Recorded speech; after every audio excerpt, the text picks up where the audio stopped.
You're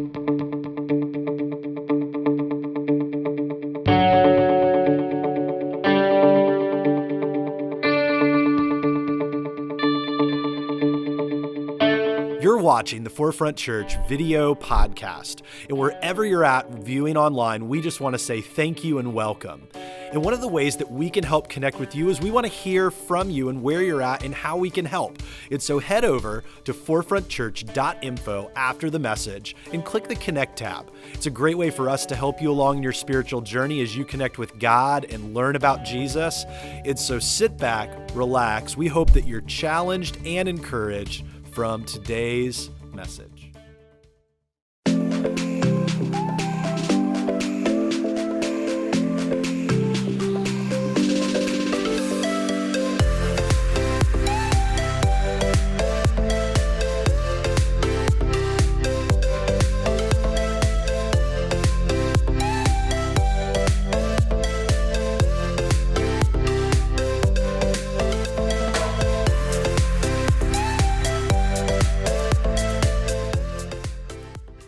Good morning to everybody on Facebook Live, 10 a.m. How are we doing today?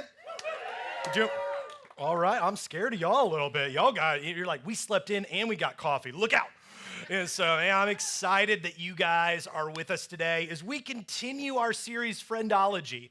We knew that it was great timing to do a series like this as we head into the fall. It's part of our natural rhythms that we begin to get in a little bit of a routine. Maybe during the summer you're traveling, getting vacations in, all of that, and maybe some of those relationships that you had before, they're waning a little bit. You haven't had as much connection as you normally would with them. And so part of getting into these natural rhythms, say, hey, we want to take some time to look at what it means to have connections with others, what God has to say about friendship and these pieces. What does it mean to have really quality, healthy friendships in faith? What are some of the pitfalls that we can get into when it comes to that? How can we care for one another and have meaningful and amazing friendships? And I went out on Facebook this last week and just said, hey, name a time when you've had a great experience in memory making with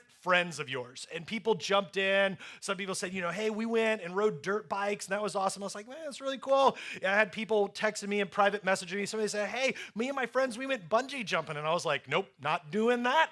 That's not happening. If God wanted me to bounce, he would have given a rubber band on my back. No. And people were jumping in. And we went on road trips together. We went and saw concerts. Some other people just jumped in and said, hey, we just laughed until it hurt. How many of you ever had that moment with friends where you're just like laughing and you're doubled over tears and you're just like trying to breathe? You're like, I guess if I'm gonna meet Jesus, this is the way to go out. You're laughing so hard. I've definitely had those moments with friends. And one in particular that happened recently was with a bunch of guys in our small group.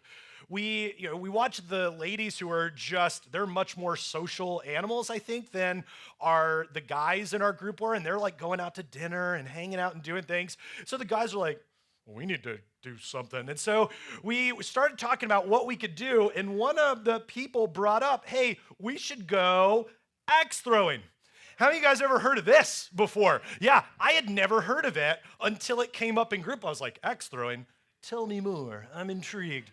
And so we got on the Google machines and we found there's one right near us. It was like, all right, well, we're gonna do that. And so I start going through the booking process, and then somebody was like, whoa, and found a video that made a couple of the guys in the group just mildly uneasy. And well, why don't you check this out? Watch it back again in slow-mo.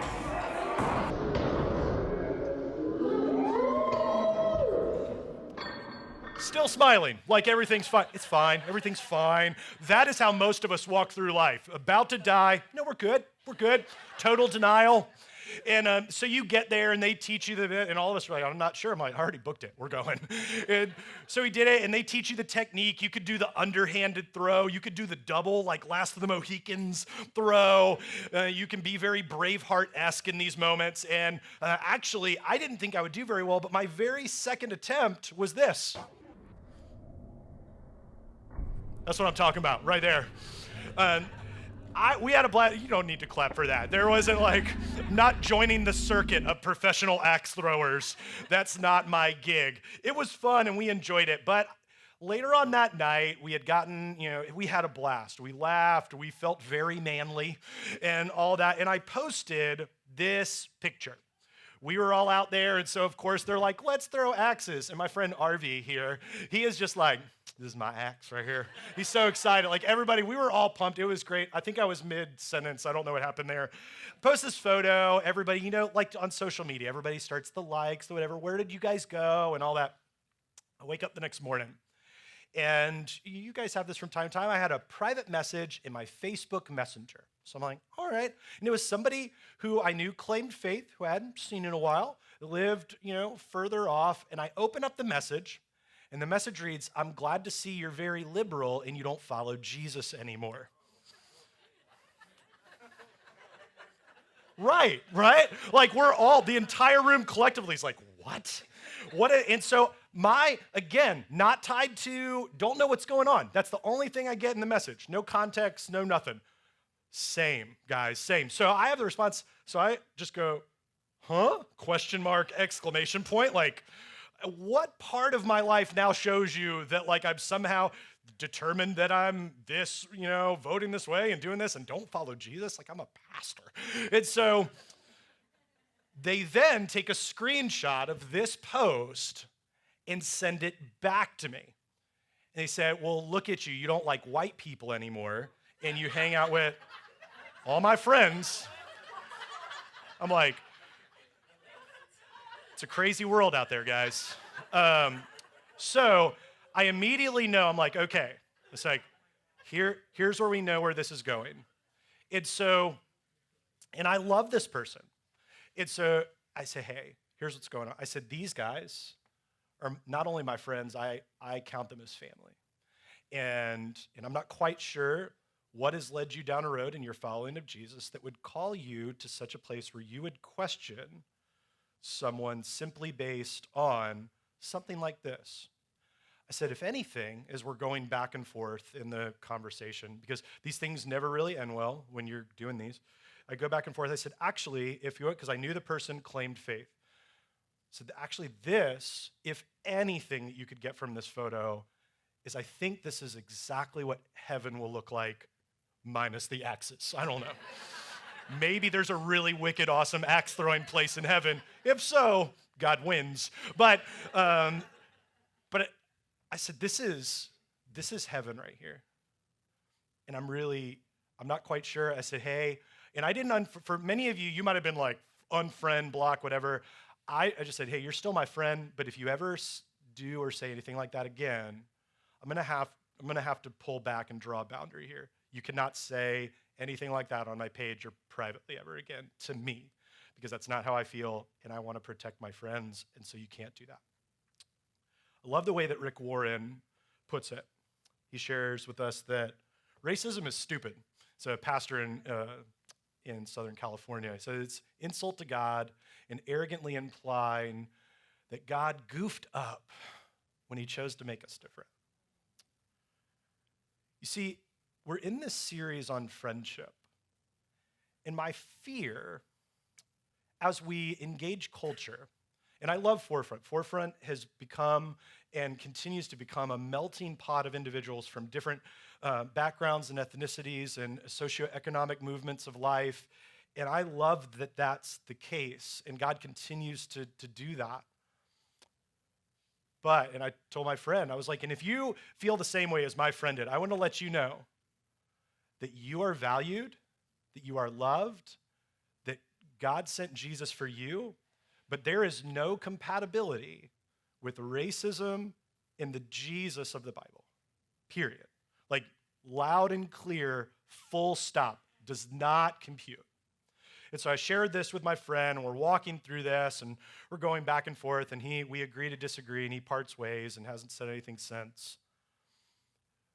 But it makes me wonder, in the climate that we live in, do we if we're going to claim Jesus, and if you're new to faith and you're engaging this for the first time and someone brought you, I'm glad you're here. You don't follow Jesus, you whatever. You get to be invited into this conversation and see it kind of from the outside looking in.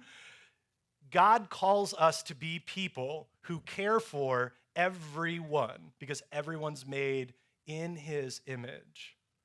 And so if you don't get anything else today, as we unpack this, how does this look like for our friendships and the relationships that we have and the people that we connect with?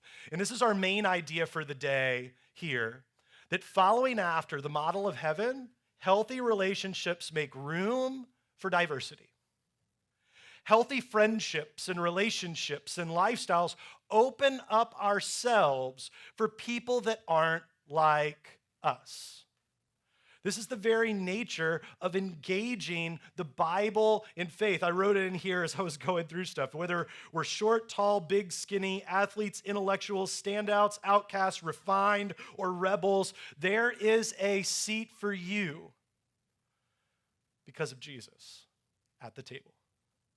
That God loves you and cares for you, and the most beautiful thing we can see is diversity in the people that we connect with, that don't vote like us, don't act like us, don't talk like us, don't look like us, that don't come from the same socioeconomic status as us, that everyone is invited in because God made you unique, and he loves you, and therefore, because he loves all of us, I love you, and I care for you, and I invite you in. See, as we walk through this, we get this picture painted of heaven. If you have a Bible, you could turn over to Revelation, which is the passage that we're going to unpack today. And if you're not familiar with your Bible, the good news is flip to the back.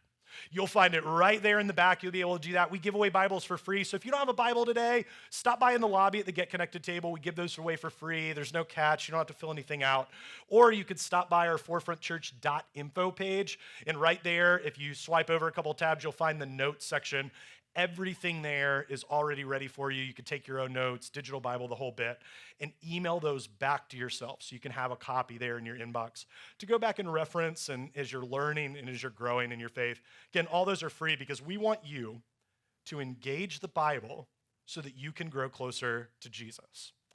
In this passage that we're looking at over in Revelation chapter 7, now, granted, if you're sitting here thinking, I think the Bible, maybe you're thinking like, I've heard about Revelation, that's like end times, like Jesus comes back and there's all kinds of crazy stuff. We're not getting into the unpacking of that. There's a lot of poetic language involved. There's some things that are figurative, things that are literal.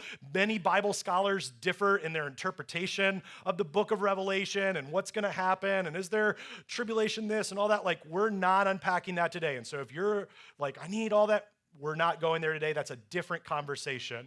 But in this passage in particular, in chapter 7, we begin to get a glimpse of what heaven will actually look like.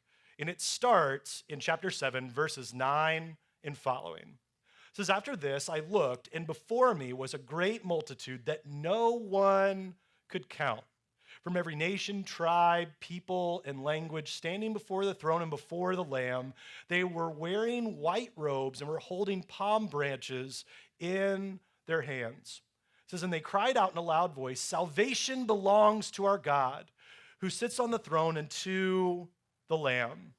They're seeing this beautiful movement of everyone and everything going, man, I can count, and I can see it's like if you grew up in church at all, maybe you heard this little song, Jesus loves little children, all the children of the world, red and yellow, black and white, they are precious in his sight. And then Jesus, like even little growing up, I heard that song, like everyone, no matter what their background was invited into the beauty of following Jesus. It's somehow along the way, friendships and relationships can begin to get narrowed down a little too closely. And I get it. If you're a parent and you meet another parent and you're like, I have little kids who drive me crazy, and I have little kids who drive me crazy. Like, you're gonna connect because there's something about that. You're like, let's be crazy together. Like, let's hang out and just like, we'll let them go be crazy, and we can talk about how they drive us crazy. You may be a glutton for punishment, and so you like the Washington Redskins, and you find somebody else that likes the Washington Redskins. Are you sad? Yeah, I'm sad too. Let's be sad together. And you're gonna find something in common that you really absolutely enjoy, and so we're gonna do that together. And so I don't want you to hear this as saying that somehow, some way, I can never be friends with anybody that has the same connections that I do.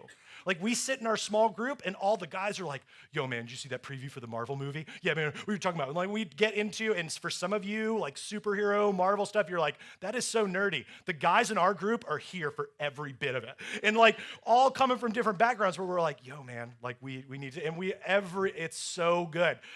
So we have these connections, and so don't discount those. But who are we connecting with that's different than us?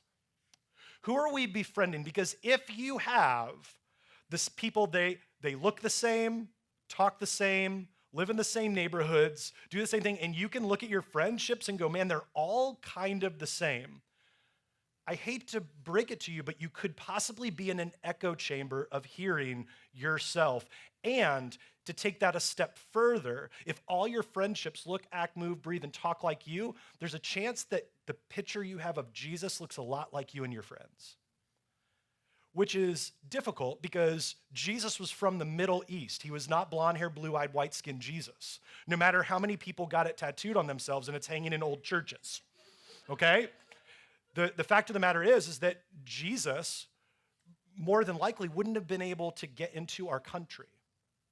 And so before we paint this picture of the faith that we follow, a Middle Eastern Jewish rabbi who was a carpenter who then spreads this message of good news, may we look at the relationships that we have and go, all right, where do I go from here? And so I want to pose today that maybe we can look at some kind of benchmarkers for diversity in our relationships that mirrors what Jesus lived, moved, and breathed, and what God wants in this picture of heaven. And there's a few different ones there. And the first one is this, is that diverse friendships put the love of Jesus into action. That you say, I love Jesus, and Jesus made everyone. That they made God, people in God's image. And so, therefore, I am going to love all people. I'm going to put that into action in how I do things and how I care for people. And Jesus talked about this very premise when people asked him, what does it mean to follow you? Like, what does it mean to love God? How do we do this? Because that's mainly the question that many people ask when they walk into a church. What is this about? What do I do? Where's my ticket in? How do I live this life? And people were probing and asking this kind of question of Jesus. Jesus goes, all right, let's answer it. What does it look like to live a life of faith and follow me and to follow my Father? And this is what he shared in Matthew 22. It says, Jesus replied, love the Lord your God with all your heart, with all your soul, and with all your mind. He immediately out of the gate says, what happens in following God is about the inner man, the inner woman. What are you doing to trust him in every part of your being? In everything that we do. Because out of that will then determine how you care for others and how you love others and how you fight for others that don't believe, look, act, vote the same way you do. And then he continues on. And the second is like it. Love your neighbor as what? Yourself. Love your neighbor as yourself. One of the things that I have to ask myself, and maybe we need to ask it as a church, is individuals. Who do you love that isn't like you?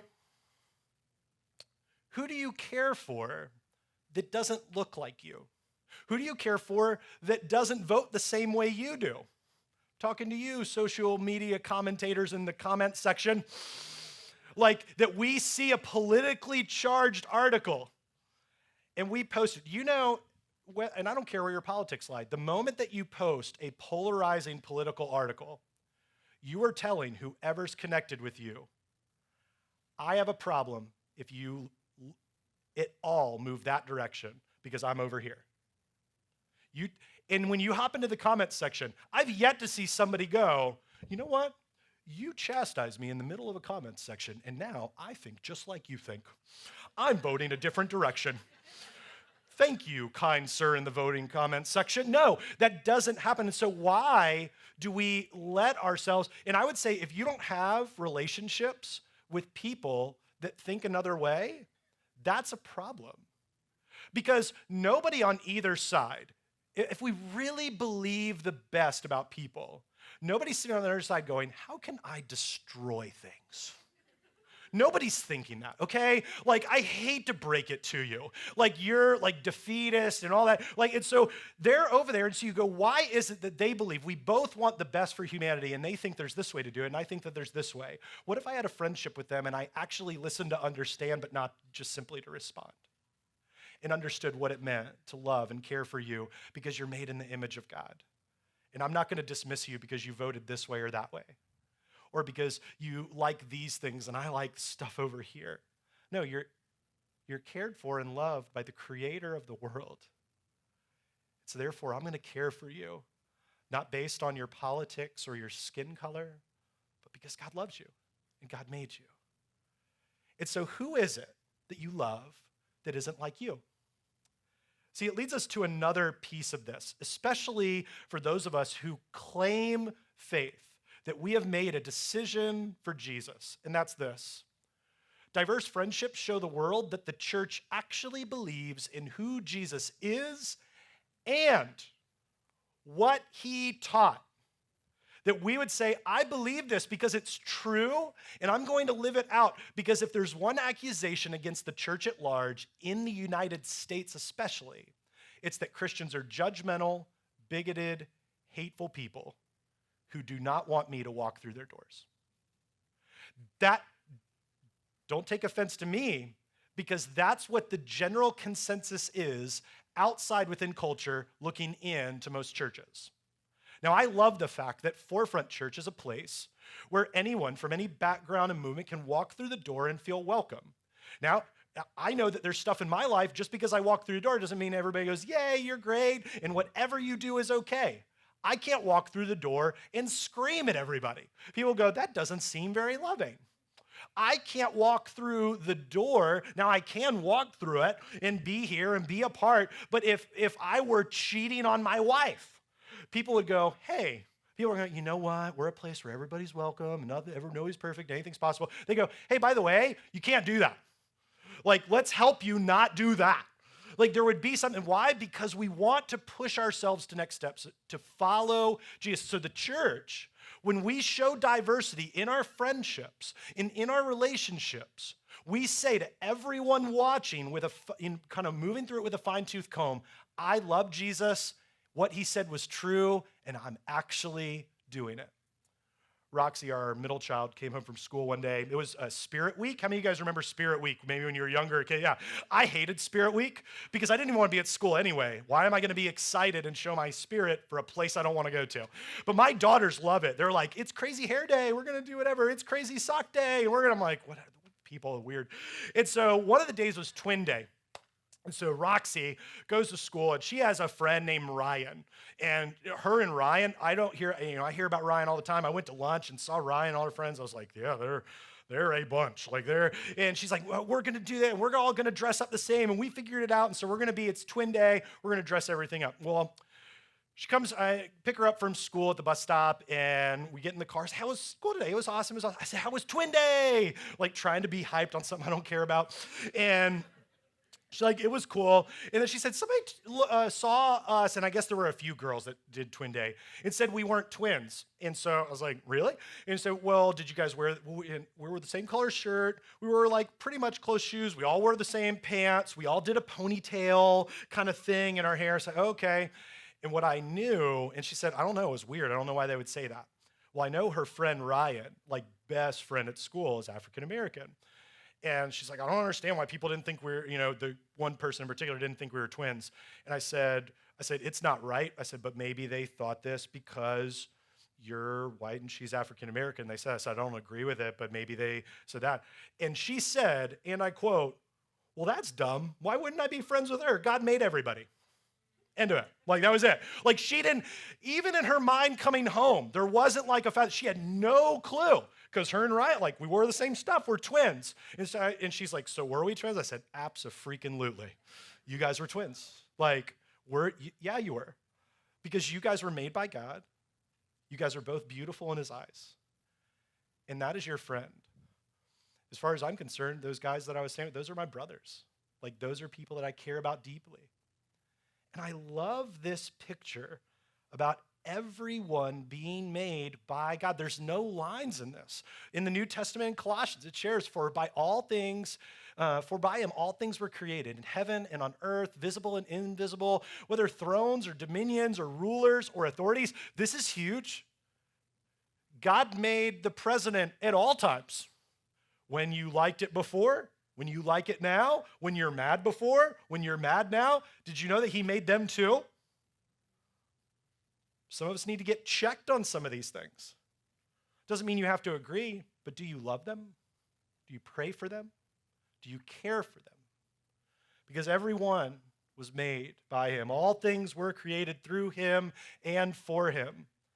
And so this is a little bit of a check when we look at if all things were created by God, and there have been people that we've treated poorly because they weren't like us. I wonder, who are you and I, if we've treated them poorly, who needs an apology from us?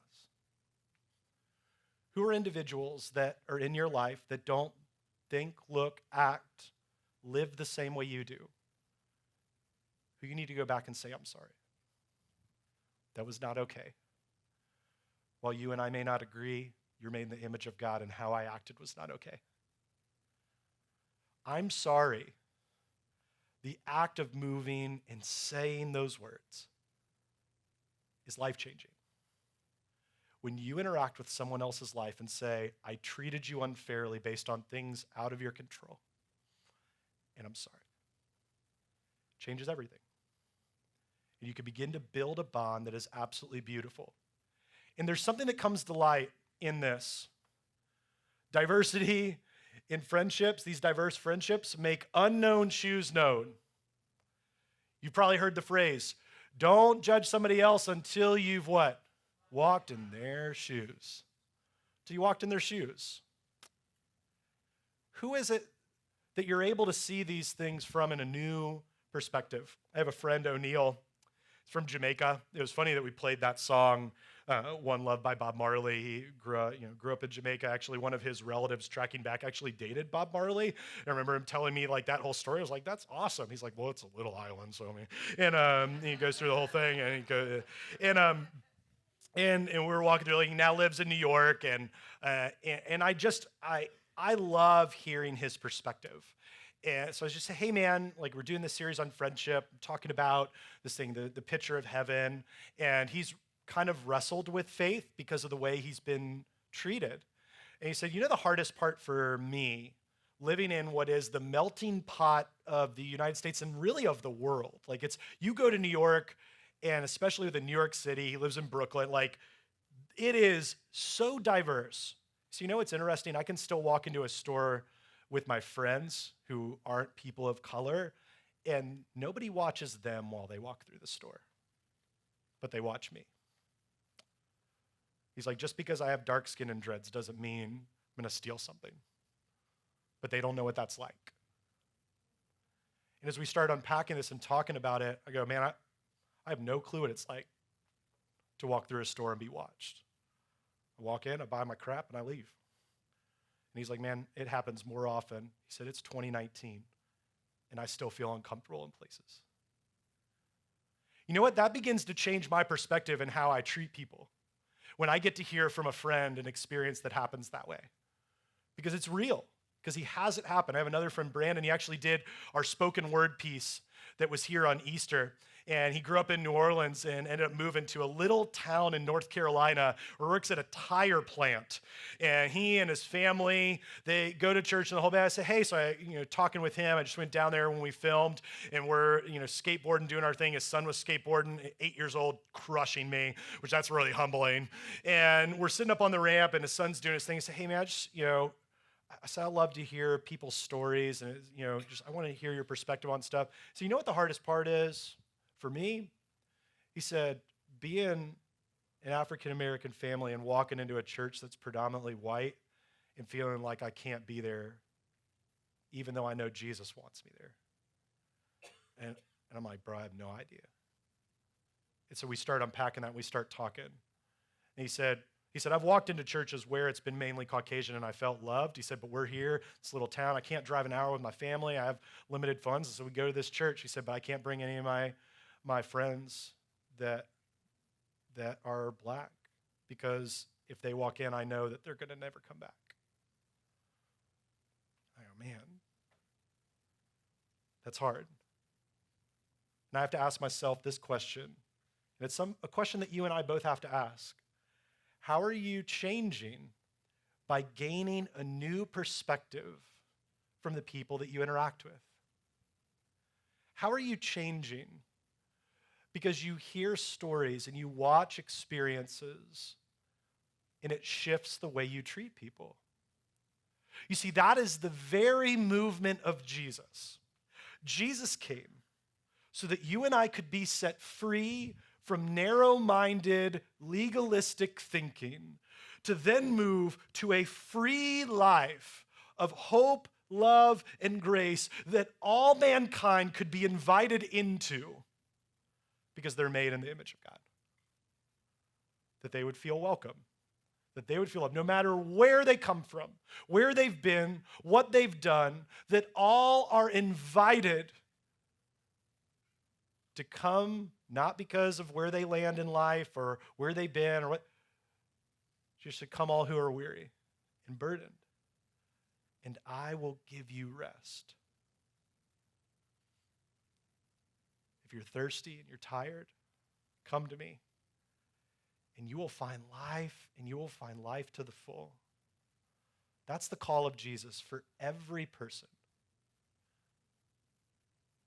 And I pray as a church that we would be able to claim this, that we would follow that model of heaven and bring that very movement to everyday life here while we are here in this existence. That we would model diversity and make room for that in our friendships, no matter how they vote, no matter where they live, no matter what they look like. Because when we do that, not only do we open up our life experience to so much more, but we can actually say, man, I'm really living like Jesus. But that choice and all that movement starts with a personal connection to him. You go, I love like Jesus because I've met Jesus, because he's changed my life from the inside out. And that's my prayer for every one of us, that you would be open and receptive to God changing your life through the movement of Jesus from the inside out. But that choice, I can't make that for you. That choice is yours. What will you choose? Thanks for tuning in to the Forefront Church video podcast. Our hope and prayer is that this has left you encouraged and challenged you in your faith. And you might have some questions and some ways that you want to figure this out, and we want to help with that. Head over to forefrontchurch.info, and there's a couple different ways that you can connect. Click the Connect tab and let us know how we can be praying for you, or a staff member can be contacting you this week. Maybe you have just been encouraged by this and want to support the ministry here at Forefront Church. You can click the Giving tab, as well as other tabs that are in there to help you along in your journey with God. And so we're thankful for you. Thanks for tuning in, and we cannot wait to see you again here online on the video podcast. We love you, and we'll see you then.